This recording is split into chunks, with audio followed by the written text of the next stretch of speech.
Hello and welcome to the May edition of HR Hot Topics. I'm your host, Jody Schaefer. My aim is to make this the most informative 5 to 10 minutes of your month.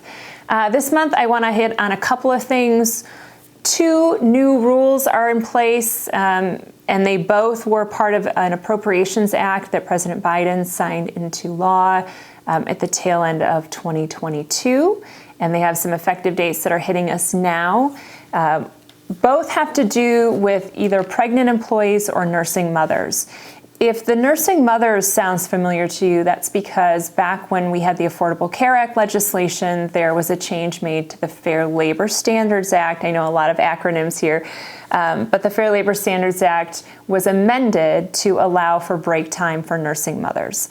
And that legislation applied to employers that had 50 or more employees, and actually it applied to all employers, but if you had less than 50 employees and could show that this would create an undue hardship for you, you could potentially get an exemption.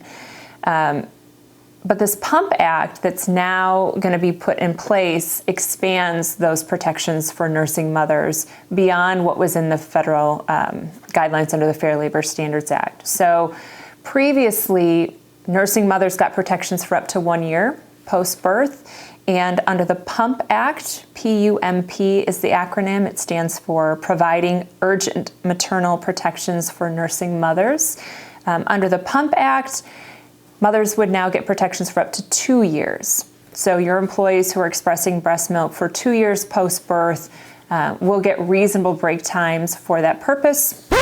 Viewers, I'm not sure what I was talking about there. Sometimes you get going so fast and you make a mistake, but you don't catch it until after Will has already left the building and the video's been shot. So one correction, the PUMP Act does not provide protections for 2 years, as I just stated.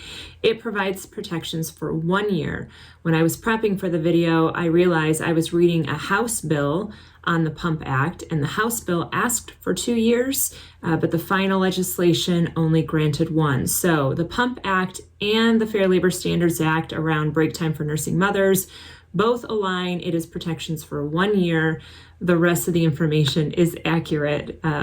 So with that, I'll just leave you back to the video. And again, it has to be, you have to allow a place for them to express breast milk, and that place has to be private with a locking door, free from view and free from interruption or intrusion somewhere other than a bathroom. Now, it doesn't have to be a standalone room that is only used for those purposes. It could be an office, it could be a break room, a conference room, something like that. So long as you've got the ability to lock the door, put a sign out front, lower the shades, etc., that would fit the purposes of this bill, just like it would have under the requirements of the Fair Labor Standards Act as well. So the key difference here is that the protections are extended from 1 year to 2, and the employees that are protected under this are also extended. Under the FLSA, the original legislation, it really only applied to non-exempt or your hourly staff, and under the PUMP Act, it expands that protection to all employees, including your exempt level staff. There's no set limit to the number of breaks an employee could use for these purposes. It just says reasonable. So there's going to have to be some conversation back and forth between you and your employee to arrange for the number of breaks and when those breaks occur. There's not a requirement that these are paid. There was never a requirement that these are paid breaks unless the employee is not fully free from job duties during the break, in which case it would have to be paid. If they're an exempt employee, then there should be no deductions to their regular weekly rate of pay. So you shouldn't, and that's just normal exemption pay rules there.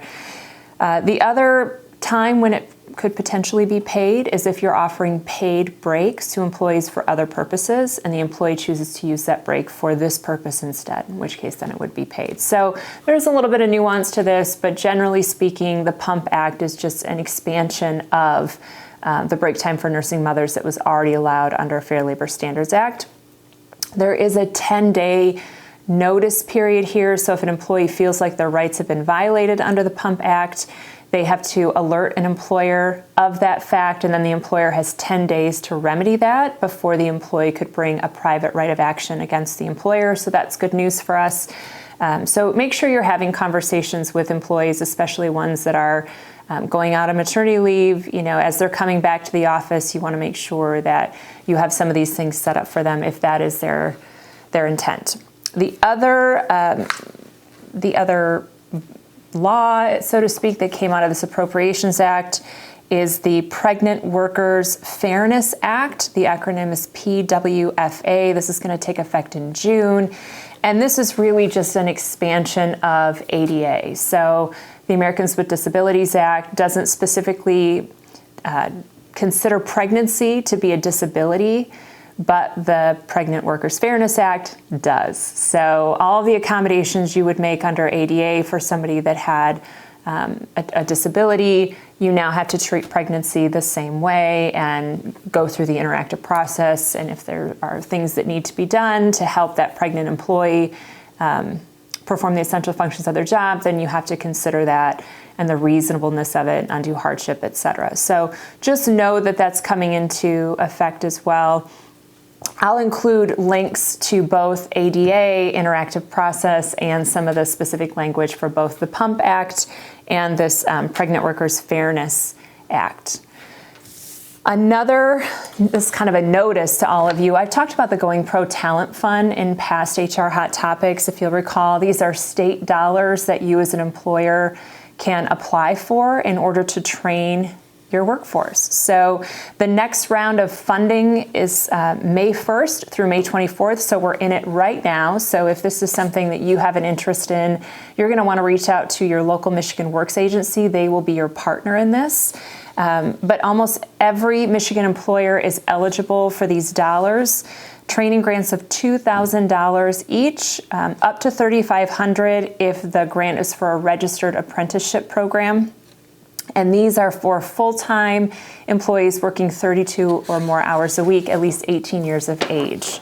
All different kinds of training qualify for these dollars, as long as the training leads to a credential, a certificate, certification, academic credit, or a license. So there's a lot under there, and some of these can be, virtual. They don't all have to be in-person training. So definitely worth looking into if you have training needs.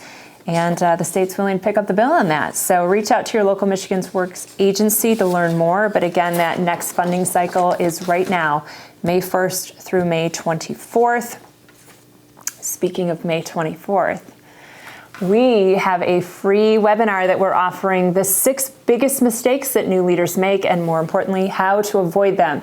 That's happening May 24th. Many of you have already received an email notice on this. Registrations are starting to come in. It's very exciting. It's like Christmas morning. I open up the email, like who's registered, who's coming. But it's going to be 1 hour. It's totally free, and I think it's a can't miss. And then we've also included a communication assessment tool as a free gift, because we love free around here. We want to arm you with all the tools to do your job and to do it really, really well. So we put a communication assessment tool together to help. And if you sign up for the webinar, you get that for free. Again, that's May 24th. And another exciting announcement, Will and I are putting the final touches on our first sessions video. If you'll recall, last month I gave you a kind of a teaser, and this one is all around leading through trauma in the workplace. I have Dr. Greg Maxon and Patty Yerke as my 2 special guests. They are excellent. I'm really, really proud of this piece. It's about 1 hour long. Patty has provided just some wonderful resources, handouts, templates, so that we don't find ourselves in traumatic situations where we're trying to figure out how we're going to deal with it and be there for our staff, and we don't know where to turn or what to do. So Patty's going to proactively help all of us prepare for that, because unfortunately in this day and age, if it hasn't happened to you yet, it's probably going to. So that video is in its final editing phases, and we expect that to be out mid-May. So a lot's happening this month. We've got the webinar on the 24th. We've got the trauma sessions video coming out mid-May. And then, of course, our HR Hot Topics that we're always excited to bring you. So take a look in the email message. I've got some links to some of the legislation I talked about. I'll have a link for the Going Pro Talent Fund as well. But, if you have any questions, you can reach me directly, Jody Schaefer at workwithhrm.com.